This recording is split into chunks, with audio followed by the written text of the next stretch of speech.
Halo pemirsa GPR TV, dari Sabang sampai Merauke, dari Miangas hingga Pulau Rote. Bertemu lagi bersama saya Bona Azari Nisak dalam Kominfo Newsroom. Halo pemirsa GPR TV, dari Sabang sampai Merauke.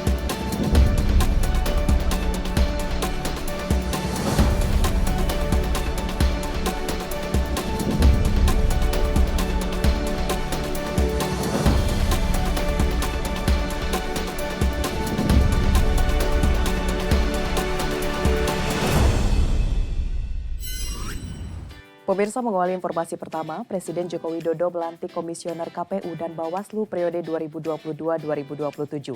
Pelantikan tersebut merupakan bukti pemerintah fokus mendukung persiapan pemilu 2024. Presiden Joko Widodo resmi melantik anggota Komisi Pemilihan Umum dan Badan Pengawas Pemilu periode 2022 hingga 2027 di Istana Negara, Jakarta.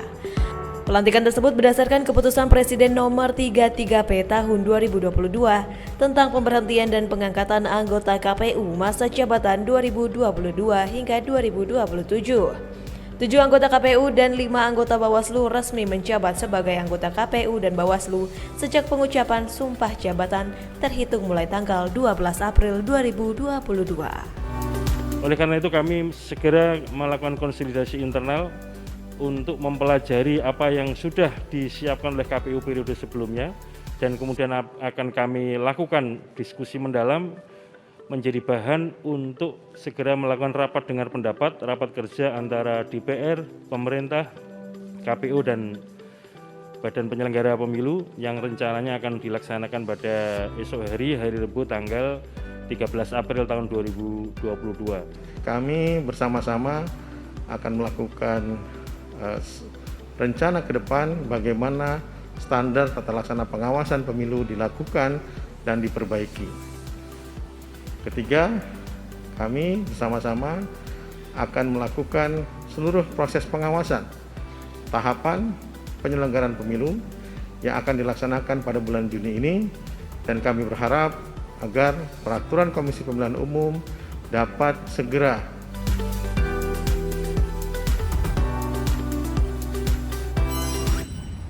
Informasi selanjutnya pemirsa, Presiden Joko Widodo menerima kedatangan Menlu Kanada Melanie Joly di Istana Merdeka Jakarta kemarin. Dalam kunjungannya, Melanie Joly menyampaikan dukungannya terhadap presidensi G20. Dalam pertemuan ini, kedua negara juga membahas kerjasama ekonomi dan investasi berkelanjutan. Presiden Joko Widodo menerima kunjungan kehormatan Menteri Luar Negeri Kanada Melanie Joly bersama dengan delegasi terbatas di Istana Merdeka, Jakarta. Menteri Luar Negeri Republik Indonesia Retno Marsudi yang turut mendampingi kepala negara dalam pertemuan tersebut menyatakan bahwa Menlu Kanada menyampaikan dukungan Kanada terhadap presidensi G20 di Indonesia. Menurut Menteri Luar Negeri, Kanada juga menyatakan komitmennya untuk terus melakukan komunikasi terbuka dengan Indonesia dalam rangka mempersiapkan cara terbaik G20 dalam menghadapi situasi sulit yang tengah terjadi saat ini. Dalam pertemuan tersebut, Indonesia dan Kanada juga membahas terkait kerjasama ekonomi kedua negara, mengingat Kanada merupakan salah satu mitra perdagangan dan investasi yang cukup penting bagi Indonesia untuk kawasan Amerika Utara. Presiden Jokowi pun menegaskan pentingnya kedua negara untuk terus memperkuat hubungan kerjasama di bidang ekonomi, salah satunya dengan mengintensifkan negosiasi Comprehensive Economic Partnership Agreement atau CEPA yang sudah mulai negosiasinya sejak bulan Maret yang lalu. Selain itu juga dibahas mengenai kerjasama untuk isu clean energy, infrastruktur, dan lain-lainnya. Terdapat ketertarikan dari investor Kanada untuk terus berinvestasi di Indonesia. Selain itu kita juga berbicara mengenai masalah G20. Di dalam pertemuan tadi, Menteri Luar Negeri Kanada kembali menyampaikan dukungan Kanada terhadap presidensi Indonesia dan akan terus melakukan komunikasi terbuka dengan Indonesia dalam rangka bagaimana sebaiknya atau cara yang paling baik G20 bekerja di tengah situasi yang sulit ini. Semua orang tahu situasi tidak mudah, tetapi dukungan yang diperoleh Indonesia dari semua anggota negara G20 juga sangat tebal, sangat kuat. Oleh karena itu, kita ingin bahwa dukungan-dukungan itu kita wujudkan, kita kerjasamakan sehingga sekali lagi G20 dapat bekerja secara maksimal di tengah situasi yang sulit ini. Informasi selanjutnya, jelang Hari Raya Idul Fitri, Kementerian Ketenagakerjaan membuka posko tunjangan Hari Raya. Dibukanya posko THR bertujuan sebagai pengawas pelaksanaan pembayaran THR bagi pekerja oleh perusahaan atau pengusaha.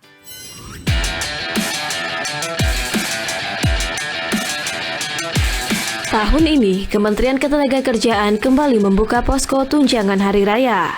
Posko THR ini sebagai upaya pengawasan pelaksanaan pembayaran THR keagamaan bagi pekerja atau buruh. Keberadaan Posko THR 2022 menjadi bentuk pemerintah melayani konsultasi dan penegakan hukum terkait kepatuhan perusahaan melaksanakan pembayaran tunjangan Hari Raya keagamaan di tahun 2022. Menteri Ketenagakerjaan Ida Fauzia mengatakan, Posko THR 2022 ini melibatkan seluruh unit teknis di lingkungan Kementerian Ketenagakerjaan. Apabila ada pekerja atau buruh yang tidak diberikan THR yang sudah menjadi haknya, maka bisa mengadukan perusahaan melalui posko.thr.kemenaker.go.id. Sementara itu, Direktur Jenderal Pembinaan Pengawasan Ketenagakerjaan, Keselamatan dan Kesehatan Kerja atau K3 Kemenaker, Hayani Rumondang mengatakan ada sanksi bagi perusahaan yang tidak membayar THR bagi para pekerja yang berhak. Sanksi terberat adalah pembekuan kegiatan usaha.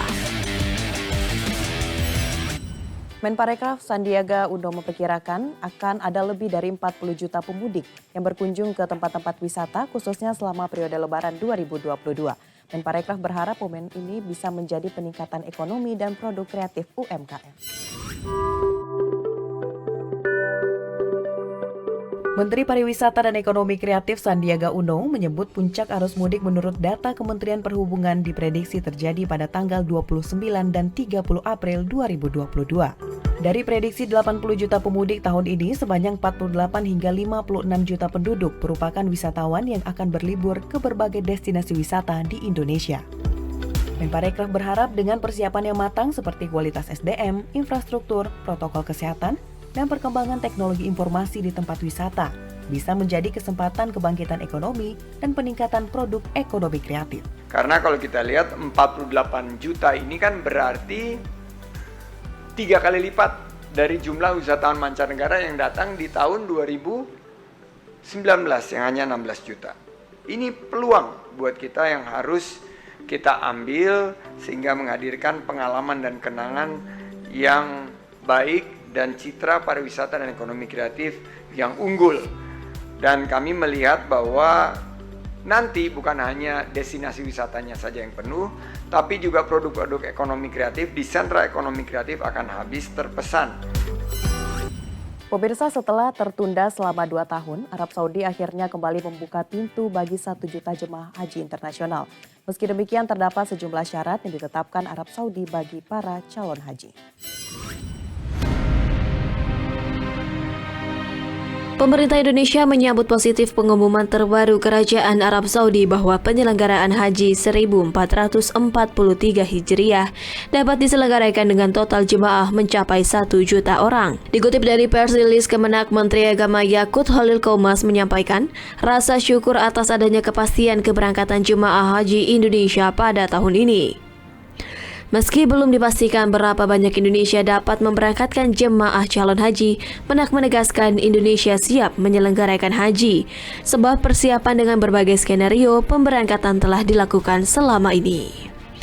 Hal senada disampaikan Dirjen Penyelenggaraan Haji dan Umroh Hilman Latif mengatakan pihaknya bergerak cepat untuk melakukan persiapan. Adapun jemaah haji yang akan diizinkan untuk mengikuti ibadah haji tahun ini dengan ketentuan. Yang pertama berusia di bawah 65 tahun dan telah menerima vaksinasi lengkap COVID-19 yang disetujui oleh Kementerian Kesehatan Saudi. Kemudian jemaah yang berasal dari kerajaan wajib menyerahkan hasil tes PCR negatif COVID-19 yang dilakukan dalam waktu 72 jam sebelum keberangkatan ke Arab Saudi. Pemirsa, usai jeda kami akan kembali dengan berbagai informasi lainnya. Tetaplah bersama Kominfo Newsroom.